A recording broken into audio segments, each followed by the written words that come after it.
प्यारे दर्शकों, जिवें कि तुसीं जाणदे ही हो कि असीं तुहानूं दे रहे हां जानकारी सेंट फ्रांसिस चर्च डलहौजी दी।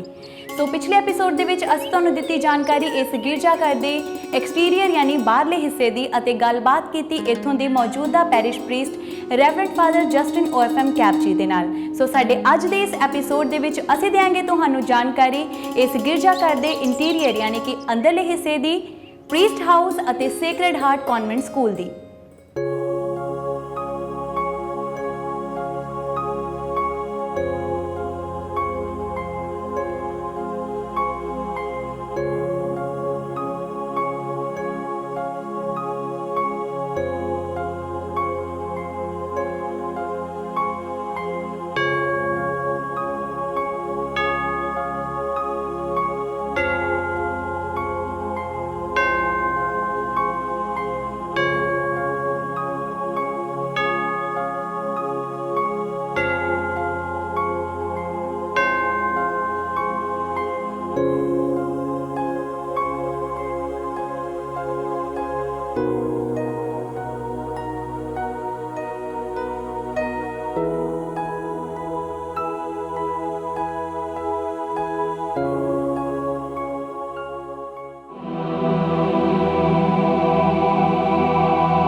सो हर वार की तरह इस गिरजाघर की जानकारी भी असी शुरू करांगे इस दे खास यानी कि अंदरले हिस्से दे नाल। सो इस दे अंदरले हिस्से यानी कि इंटीरियर की जानकारी देने तो पहला असी तुहानूं लैके चलांगे इस गिरजाघर की बालकनी दे विच, जो कि पूरी तरह लक्कड़ की बनी हुई है अते जिस विचों इस गिरजाघर का पूरा नज़ारा बहुत ही खूबसूरत दिखता है।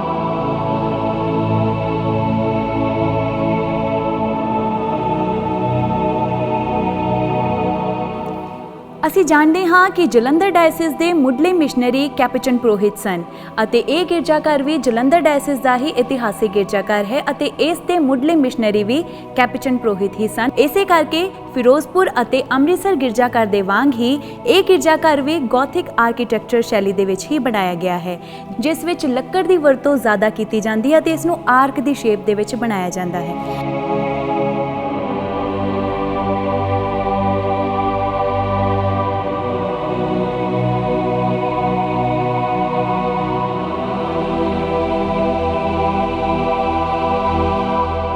ਇਹ ਹੈ ਇਸ ਗਿਰਜਾਘਰ ਦੀ ਬਾਲਕਨੀ, ਜੋ ਕਿ ਪੂਰੀ ਤਰ੍ਹਾਂ ਦੇ ਨਾਲ ਲੱਕੜ ਦੀ ਹੀ ਬਣੀ ਹੋਈ ਹੈ। ਇਸ ਗਿਰਜਾਘਰ ਦੀ ਕਲੀਸਿਆ ਦੇ ਲਈ ਪ੍ਰਾਰਥਨਾ ਦੇ ਸਮੇਂ ਬੈਠਣ ਦੇ ਲਈ ਡੈਸਕ ਲਗਾਏ ਗਏ ਹਨ। ਉਸੇ ਤਰ੍ਹਾਂ ਇਸ ਬਾਲਕਨੀ ਦੇ ਵਿੱਚ ਵੀ ਸੇਮ ਡੈਸਕ ਲਗਾਏ ਗਏ ਹਨ।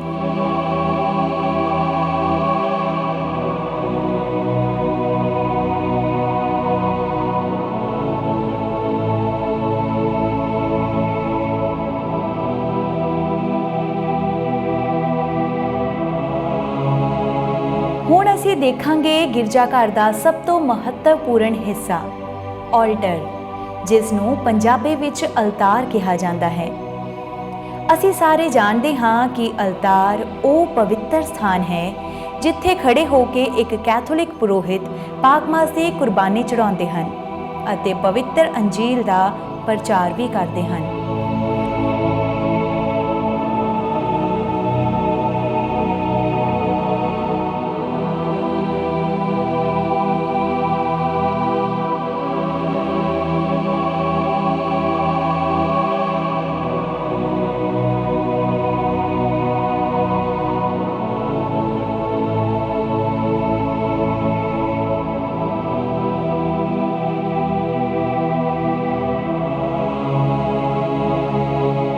ਇਸ ਗਿਰਜਾਘਰ ਦੀ ਅਲਤਾਰ ਦੇ ਉੱਪਰ ਬਾਈਬਲ ਰੱਖਣ ਦੇ ਲਈ ਪੁਰਾਣੇ ਤਰੀਕੇ ਦੇ ਬਾਈਬਲ ਸਟੈਂਡ ਦਾ ਇਸਤੇਮਾਲ ਵੀ ਕੀਤਾ ਗਿਆ ਹੈ।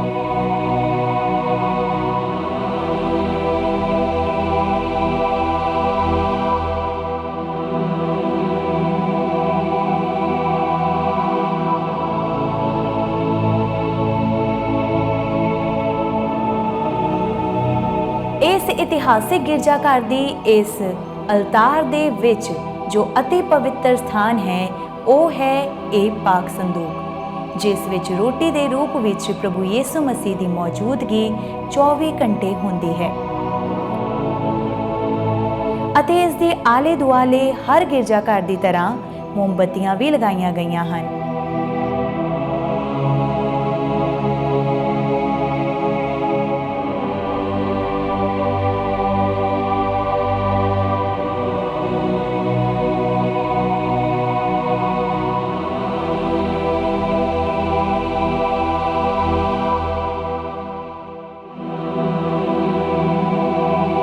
ਬਾਕੀ ਗਿਰਜਾਘਰਾਂ ਦੇ ਵਿੱਚ ਅਸੀਂ ਦੇਖਿਆ ਕਿ ਪਵਿੱਤਰ ਸਲੀਬ ਪਾਕ ਸੰਦੂਕ ਦੇ ਬਿਲਕੁਲ ਉੱਪਰ ਬਣਾਈ ਜਾਂਦੀ ਹੈ। ਉਸੇ ਤਰ੍ਹਾਂ ਇਸ ਪਾਕ ਸੰਦੂਕ ਦੇ ਉੱਪਰ ਵੀ ਪਵਿੱਤਰ ਸਲੀਬ ਹੈ।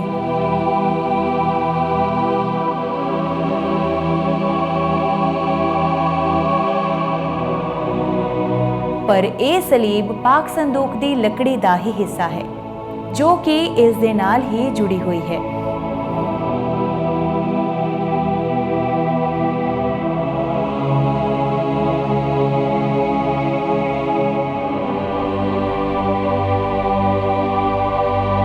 ਹਰ ਗਿਰਜਾਘਰ ਦੀ ਤਰ੍ਹਾਂ ਇਸ ਗਿਰਜਾਘਰ ਦੇ ਵਿੱਚ ਵੀ ਅਲਤਾਰ ਦੇ ਸੱਜੇ ਅਤੇ ਖੱਬੇ 2 ਸਟੈਚੂ ਬਣਾਏ ਗਏ ਹਨ। ਇੱਕ ਪਾਸੇ ਸੰਤ ਐਂਥਨੀ ਆਫ ਪਾਦੂਆ ਜੋ ਕਿ ਗੁੰਮੀਆਂ ਹੋਈਆਂ ਲਿਖਤਾਂ ਦੇ ਸਰਪ੍ਰਸਤ ਸੰਤ ਮੰਨੇ ਜਾਂਦੇ ਹਨ ਅਤੇ ਇਸ ਦੇ ਨਾਲ ਹੀ ਉਹਨਾਂ ਨੂੰ ਮਲਟੀਪਲਸ ਆਫ ਬ੍ਰੈਡ ਵੀ ਮੰਨਿਆ ਜਾਂਦਾ ਹੈ।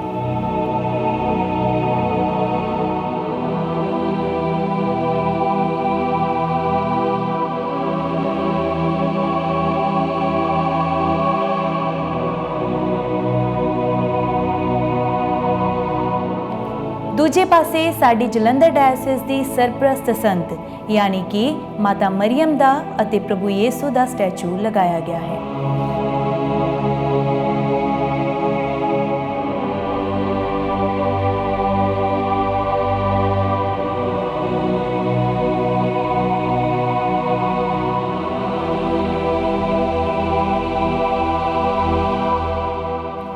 ਅਲਤਾਰ ਤੋਂ ਥੋੜੀ ਅੱਗੇ ਆ ਕੇ 2 ਹੋਰ ਸਟੈਚੂ ਲਗਾਏ ਗਏ ਹਨ। ਇੱਕ ਪਾਸੇ ਸਾਡੀ ਜਲੰਧਰ ਡਾਇਓਸੀਸ ਦੇ ਦੂਜੇ ਸਰਪ੍ਰਸਤ ਸੰਤ ਯਾਨੀ ਕਿ ਸੰਤ ਫ੍ਰਾਂਸਿਸ ਆਫ ਅਸੀਸੀ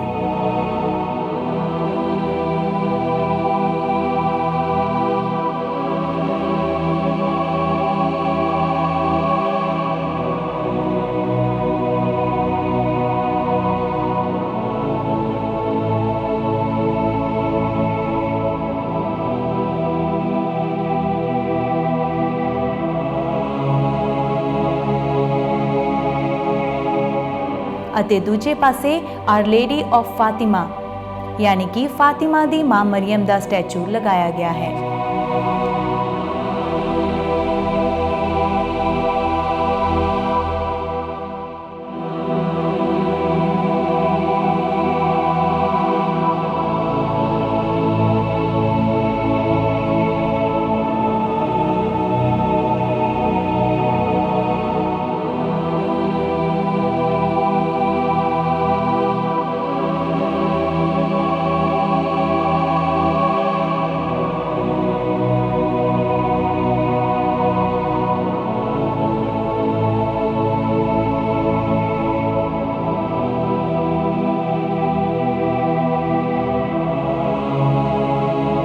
गिरजाघर ਦੀ ਅਲਤਾਰ ਦੇ ਬਿਲਕੁਲ ਸਾਹਮਣੇ ਇੱਕ ਜੋਤ ਲਗਾਈ ਗਈ ਹੈ ਜੋ ਕਿ 24 ਘੰਟੇ ਜਗਦੀ ਰਹਿੰਦੀ ਹੈ।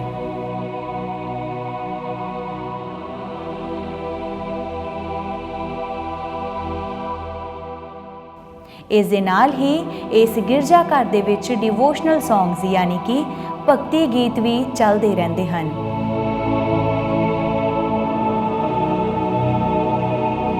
ਇਹ ਹੈ ਇਸ ਇਤਿਹਾਸਿਕ ਗਿਰਜਾਘਰ ਦੀ ਸੈਕ੍ਰਿਸਟੀ ਜੋ ਕਿ ਅਲਤਾਰ ਦੇ ਪਿਛਲੇ ਪਾਸੇ ਹੁੰਦੀ ਹੈ। ਇਸ ਦੇ ਵਿੱਚ ਖੜੇ ਹੋ ਕੇ ਇੱਕ ਪੁਰੋਹਿਤ ਪਾਕਮਾਸ ਦੀ ਕੁਰਬਾਨੀ ਤੋਂ ਪਹਿਲਾਂ ਵੈਸਟਾਮੈਂਟਸ ਪਾਉਂਦੇ ਹਨ। ਸੈਕ੍ਰਿਸਟੀ ਦੇ ਅੰਦਰ ਗਿਰਜਾਘਰ ਦੀ ਅਲਤਾਰ ਦੇ ਸੰਬੰਧਿਤ ਸਮਾਨ ਰੱਖਿਆ ਜਾਂਦਾ ਹੈ, ਜਿਵੇਂ ਕਿ ਤੁਸੀਂ ਦੇਖ ਰਹੇ ਹੋ ਈਸਟਰ ਕੈਂਡਲ ਸਟੈਂਡ, ਜਿਸ ਨੂੰ ਬਹੁਤ ਹੀ ਖੂਬਸੂਰਤੀ ਦੇ ਨਾਲ ਬਣਾਇਆ ਗਿਆ ਹੈ।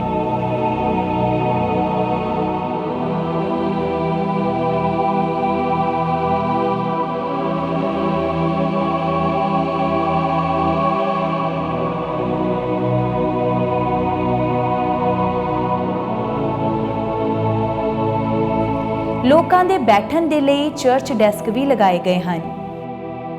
ਇਸ ਦੇ ਨਾਲ ਹੀ ਕੁਝ ਡੈਸਕ ਇਸ ਗਿਰਜਾਘਰ ਦੀ ਬਾਲਕਨੀ ਵਿੱਚ ਵੀ ਲਗਾਏ ਗਏ ਹਨ ਤਾਂ ਕਿ ਮਹਾਨ ਈਦਾਂ ਦੇ ਮੌਕੇ ਤੇ ਕਲੀਸਿਆ ਦੇ ਲੋਕ ਆਰਾਮਦਾਇਕ ਢੰਗ ਨਾਲ ਬਹਿ ਸਕਣ।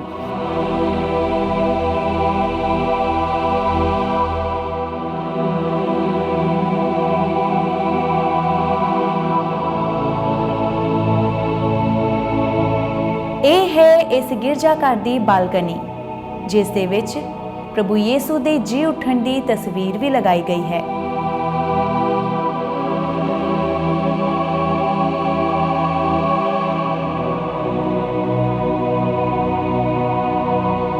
ਇਸ ਬਾਲਕਨੀ ਦੇ ਬਿਲਕੁਲ ਥੱਲੇ ਹੈ ਕਨਫੈਸ਼ਨਲ, ਯਾਨੀ ਕਿ ਜਿੱਥੇ ਬਹਿ ਕੇ ਪੁਰੋਹਿਤ ਲੋਕਾਂ ਦੇ ਕੀਤੇ ਪਾਪ ਸੁਣਦੇ ਹਨ ਅਤੇ ਉਹਨਾਂ ਲਈ ਪ੍ਰਾਰਥਨਾ ਕਰਦੇ ਹਨ।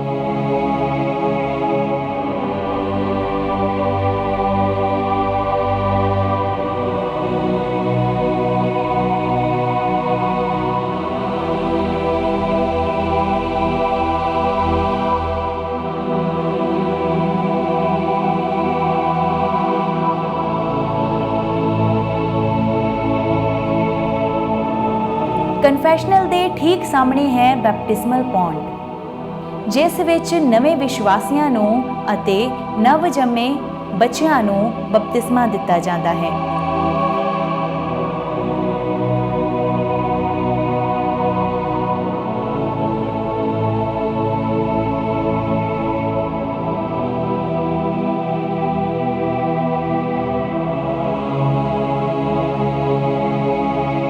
ਇਸ ਗਿਰਜਾਘਰ ਦੀ ਛੱਤ ਦੇ ਉੱਪਰ ਝੂਮਰ ਵੀ ਲਗਾਏ ਗਏ ਹਨ ਜੋ ਕਿ ਇਸ ਗਿਰਜਾਘਰ ਦੀ ਖੂਬਸੂਰਤੀ ਵਿੱਚ ਵੀ ਚਾਰ ਚੰਨ ਲਾ ਦਿੰਦੇ ਹਨ।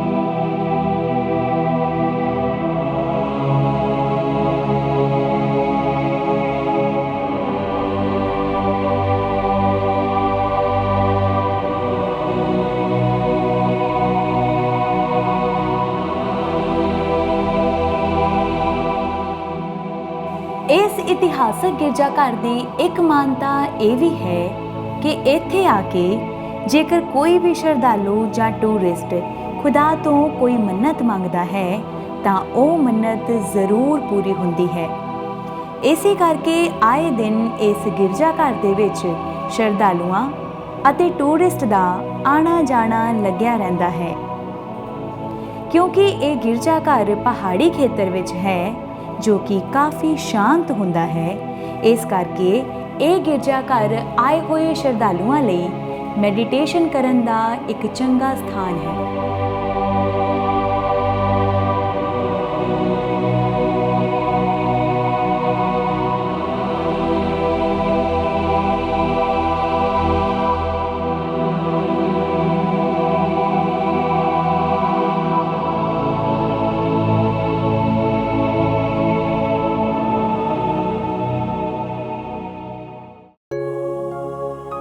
ਹਰ ਗਿਰਜਾ ਘਰ ਦੇ ਅੰਦਰਲੇ ਹਿੱਸੇ ਵਿੱਚ 14 ਮੁਕਾਮ ਵੀ ਜ਼ਰੂਰ ਲਗਾਏ ਜਾਂਦੇ ਹਨ। ਉਸੇ ਤਰ੍ਹਾਂ ਇਸ ਗਿਰਜਾ ਘਰ ਦੇ ਵਿੱਚ ਵੀ ਪ੍ਰਭੂ ਯਿਸੂ ਮਸੀਹ ਦੇ ਸਲੀਬ ਦੇ ਰਾਹ ਦੇ 14 ਮੁਕਾਮ ਲਗਾਏ ਗਏ ਹਨ।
ਗਿਰਜਾ ਘਰ ਤੋਂ ਬਾਹਰ ਆਉਂਦੇ ਹੀ ਅਸੀਂ ਦੇਖਦੇ ਹਾਂ ਇੱਕ ਉੱਚੀ ਜਿਹੀ ਚਰਚ ਬੈਲ।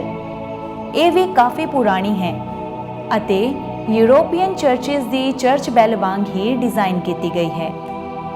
ਇਸ ਗਿਰਜਾ ਘਰ ਦੇ ਵਿੱਚ ਅੱਜ ਵੀ ਇਸੇ ਹੀ ਪੁਰਾਣੀ ਬੈਲ ਦੀ ਵਰਤੋਂ ਕੀਤੀ ਜਾਂਦੀ ਹੈ।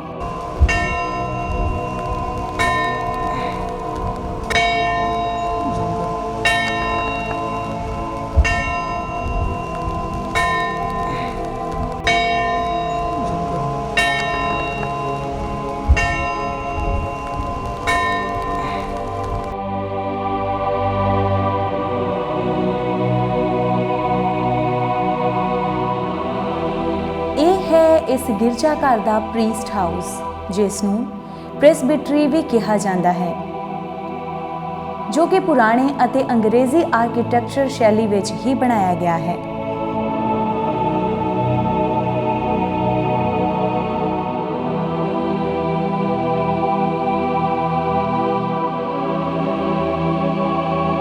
ਇਸ ਪ੍ਰੀਸਟ ਹਾਊਸ ਦੇ ਵਿੱਚ ਕੁਝ ਮਹੱਤਵਪੂਰਨ ਸਟੈਚੂਜ਼ ਵੀ ਲਗਾਏ ਗਏ ਹਨ।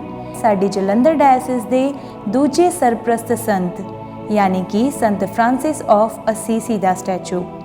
ਇਸ ਸਟੈਚੂ ਦੇ ਬਿਲਕੁਲ ਥੱਲੇ ਹੈ ਫਾਇਰਪਲੇਸ, ਜਿੱਥੇ ਦਸੰਬਰ, ਜਨਵਰੀ ਅਤੇ ਫਰਵਰੀ ਵਿੱਚ ਜਦੋਂ ਸਖਤ ਠੰਡ ਪੈਂਦੀ ਹੈ, ਅੱਗ ਜਲਾ ਕੇ ਪੂਰੇ ਪ੍ਰੀਸਟ ਹਾਊਸ ਨੂੰ ਗਰਮਾਇਆ ਜਾਂਦਾ ਹੈ। ਫਾਇਰਪਲੇਸ ਦਾ ਇਸਤੇਮਾਲ ਆਮ ਤੌਰ ਤੇ ਵਿਦੇਸ਼ਾਂ ਵਿੱਚ ਕੀਤਾ ਜਾਂਦਾ ਹੈ, ਪਰ ਇਸ ਗਿਰਜਾ ਘਰ ਦੇ ਵਿੱਚ ਸਾਨੂੰ ਇਹ ਫਾਇਰਪਲੇਸ ਦੇਖਣ ਨੂੰ ਮਿਲਦਾ ਹੈ। ਇਸ ਪ੍ਰੀਸਟ ਹਾਊਸ ਦੇ ਵਿੱਚ ਇੱਕ ਬੇहद ਪੁਰਾਣਾ ਕੈਂਡਲ ਲੈਂਪ ਵੀ ਹੈ, ਜਿਸ ਦੀ ਵਰਤੋਂ ਕਰਕੇ ਉਸ ਸਮੇਂ ਦੀਆਂ ਲਿਖਤਾਂ ਲਿਖੀਆਂ ਜਾਂਦੀਆਂ ਸਨ। ਅੱਜ ਦੇ ਸਮੇਂ ਵਿੱਚ ਐਗਜ਼ੀਬਿਸ਼ਨ ਵਿੱਚ ਇਸ ਦੀ ਕੀਮਤ ਕੋਈ 3 ਲੱਖ ਰੁਪਏ ਹੈ।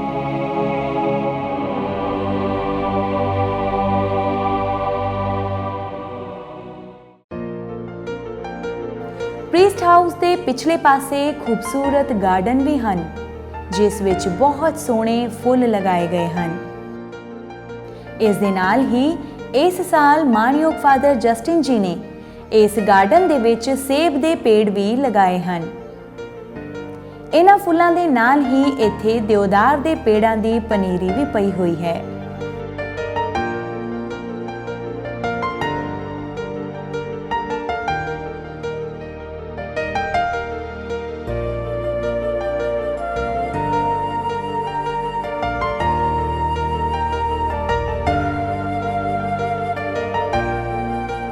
सेंट फ्रांसिस चर्च, जो कि हिमाचल प्रदेश की गोद विच वसिया होया है, ਕੁਦਰਤ ਦੇ ਇਸੇ ਸ਼ਾਂਤੀਮਈ ਵਾਤਾਵਰਣ ਦੇ ਵਿੱਚ ਸਿੱਖਿਆ ਦਾ ਇੱਕ ਕੇਂਦਰ ਵੀ ਹੈ।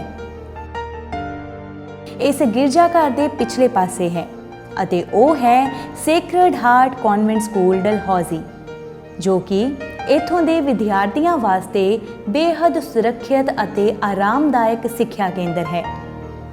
ਇਹ ਸਕੂਲ ਵਿਦਿਆਰਥੀਆਂ ਦੇ ਵਧਣ ਲਈ ਇੱਕ ਪਨਾਹ ਹੈ। ਇਹ ਮਿਸ਼ਨਰੀ ਕਨਵੈਂਟ ਸਕੂਲ ਹੈ ਜੋ ਕਿ sisters of charity of Jesus and Mary ਨੂੰ ਸੌਂਪਿਆ ਗਿਆ ਹੈ।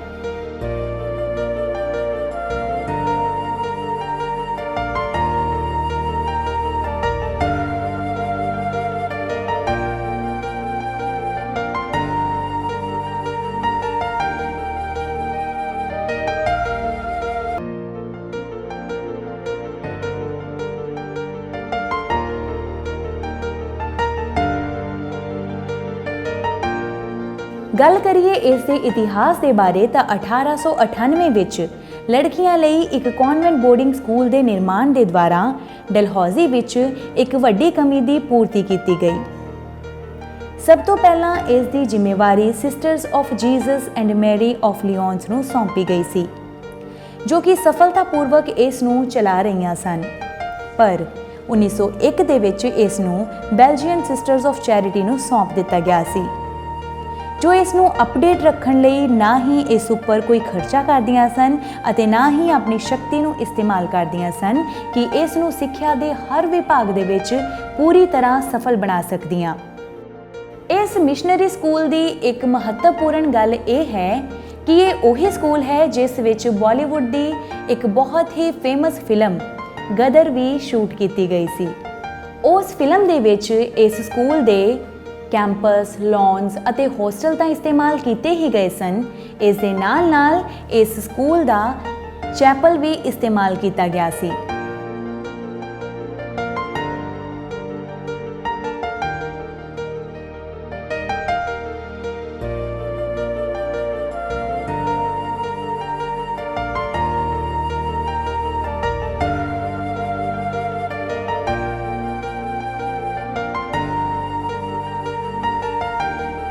ਸੋ ਹੁਣ ਅਸੀਂ ਗੱਲ ਕਰਾਂਗੇ ਸੇਕਰਡ ਹਾਰਟ ਕਨਵੈਂਟ ਸਕੂਲ ਦੇ ਚੈਪਲ ਦੇ ਬਾਰੇ।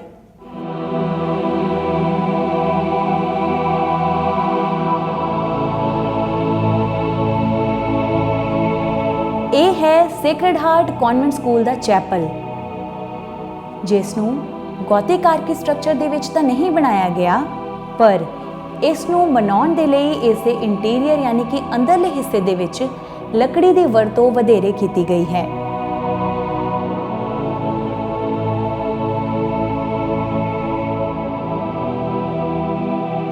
ਇਸ ਦੇ ਬਿਲਕੁਲ ਸਾਹਮਣੇ 3 ਗਲਾਸ ਪੇਂਟਿੰਗਸ ਹਨ, ਜਿਸ ਵਿੱਚ ਸਭ ਤੋਂ ਵਿਚਕਾਰ ਪ੍ਰਭੂ ਯਿਸੂ ਮਸੀਹ ਦੀ ਗਲਾਸ ਪੇਂਟਿੰਗ ਹੈ। ਉਸ ਦੇ ਨਾਲ ਹੀ ਇੱਕ ਪਾਸੇ ਸੰਤ ਫ੍ਰਾਂਸਿਸ ਜ਼ੇਵੀਅਰ ਅਤੇ ਦੂਜੇ ਪਾਸੇ ਤਰੇਸੀਆ of child Jesus the glass painting ਵੀ ਬਣਾਈ ਗਈ ਹੈ।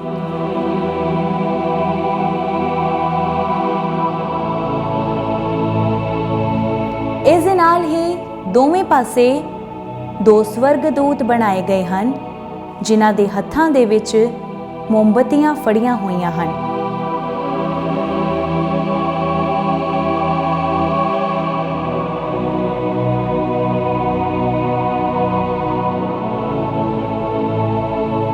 ਇਹ ਹੈ ਇਸ ਚੈਪਲ ਦੀ ਆਲਟਰ, ਜਿਸ ਨੂੰ ਪੰਜਾਬੀ ਦੇ ਵਿੱਚ ਅਲਤਾਰ ਕਿਹਾ ਜਾਂਦਾ ਹੈ।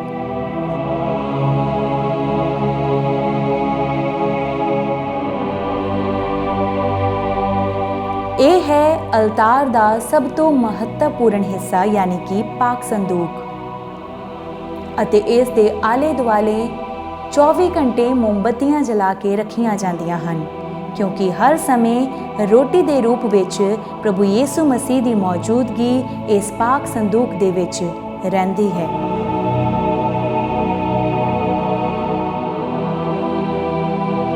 ਪਾਕ ਅਲਤਾਰ ਤੋਂ ਅੱਗੇ ਆਉਂਦੇ ਹੀ 2 ਸਟੈਚੂ ਲਗਾਏ ਗਏ ਹਨ।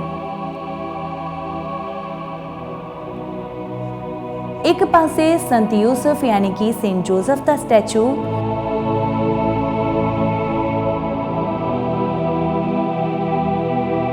ਅਤੇ ਦੂਜੇ ਪਾਸੇ ਮਦਰ ਮੇਰੀ ਦਾ ਸਟੈਚੂ यानी कि माता मरियम ਦਾ ਸਟੈਚੂ।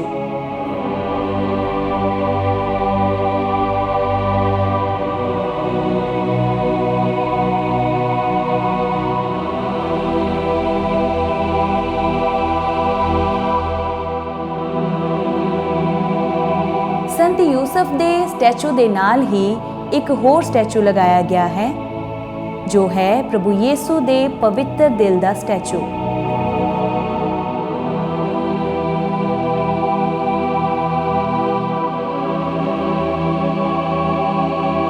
इस चैपल दे विच पाकमा कलीसिया दे होर भी कई प्रसिद्ध संतां दे स्टैचूज भी लगाए गए हैं।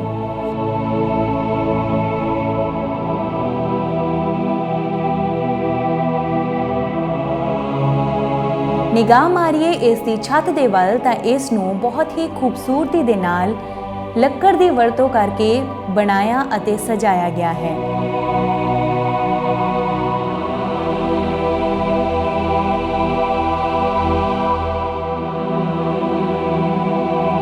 ਇਸ ਚੈਪਲ ਦੇ ਅੰਦਰ ਡੈਸਕ ਅਤੇ ਕੁਰਸੀਆਂ ਵੀ ਲਗਾਈਆਂ ਗਈਆਂ ਹਨ।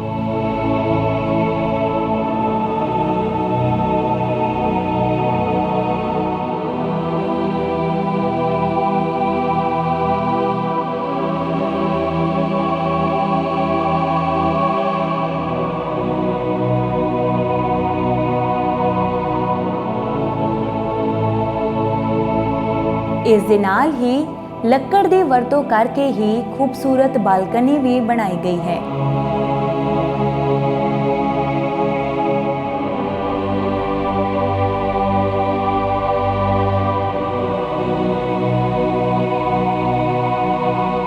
ਚੈਪਲ ਦੇ ਪਿਛਲੇ ਪਾਸੇ ਕਨਫੈਸ਼ਨਲ ਵੀ ਹੈ ਜਿਸ ਦੀ ਵਰਤੋਂ ਕਨਵੈਂਟ ਵਿੱਚ ਰਹਿ ਰਹੀਆਂ ਸਿਸਟਰਾਂ ਵਾਸਤੇ ਕੀਤੀ ਜਾਂਦੀ ਹੈ।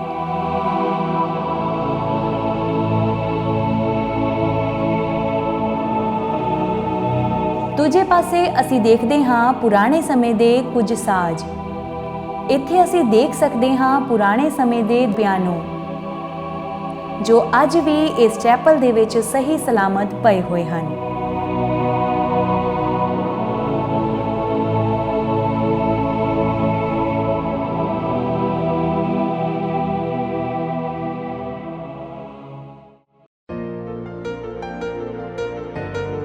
ਜਿਵੇਂ ਹੀ ਅਸੀਂ ਇਸ ਚੈਪਲ ਵਿੱਚੋਂ ਬਾਹਰ ਆਉਂਦੇ ਹਾਂ ਤਾਂ ਇਸ ਦੇ ਬਿਲਕੁਲ ਸਾਹਮਣੇ ਹੈ ਸਿਸਟਰਾਂ ਦਾ ਕਨਵੈਂਟ।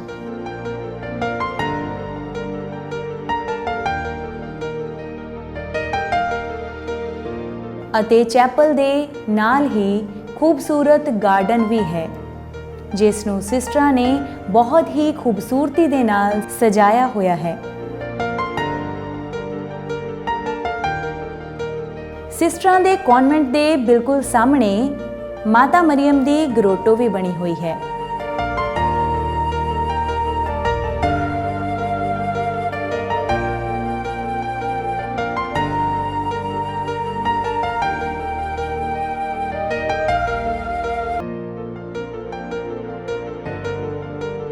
It's residential cum day school ਜਿਸ ਨੂੰ ਚੰਬਾ ਜ਼ਿਲ੍ਹੇ ਦੇ ਵਿੱਚ ਇੱਕ ਵਿਲੱਖਣ ਸੰਸਥਾ ਵਜੋਂ ਜਾਣਿਆ ਜਾਂਦਾ ਹੈ। ਸੋ ਜਿਵੇਂ ਕਿ ਅਸੀਂ ਗੱਲ ਕੀਤੀ ਸੀ ਕਿ ਇਹ school residential cum day school ਹੈ। ਇਸ ਸਕੂਲ ਦੇ ਵਿੱਚ ਲੜਕੀਆਂ ਦੇ ਲਈ ਬੋਰਡਿੰਗ ਵੀ ਹੈ ਯਾਨੀ ਕਿ ਇਸ ਸਕੂਲ ਦੇ ਵਿੱਚ ਗਰਲਜ਼ ਹੌਸਟਲ ਵੀ ਹੈ।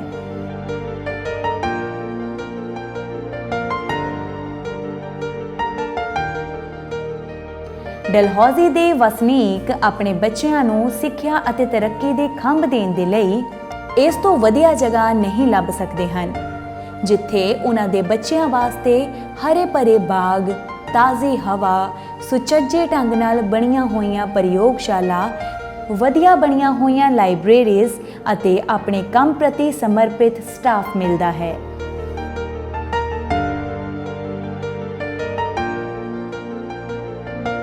ਸੋ ਇਹ ਸੀ ਜਾਣਕਾਰੀ ਸੇਂਟ ਫ੍ਰਾਂਸਿਸ ਚਰਚ ਡਲਹੌਜ਼ੀ ਦੇ ਬਾਰੇ। ਉਮੀਦ ਕਰਦੀ ਹਾਂ ਤੁਹਾਨੂੰ ਜ਼ਰੂਰ ਪਸੰਦ ਆਈ ਹੋਵੇਗੀ।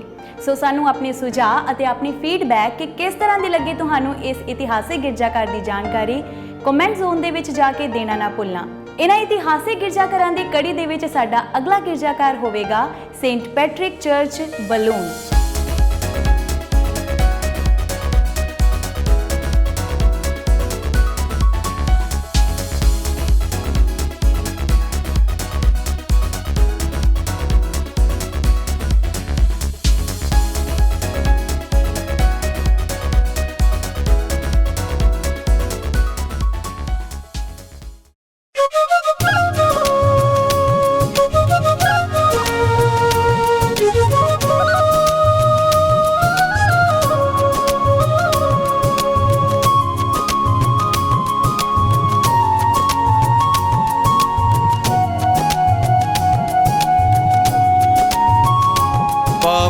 ਧਰਤੀ ਦੇ ਵੱਲ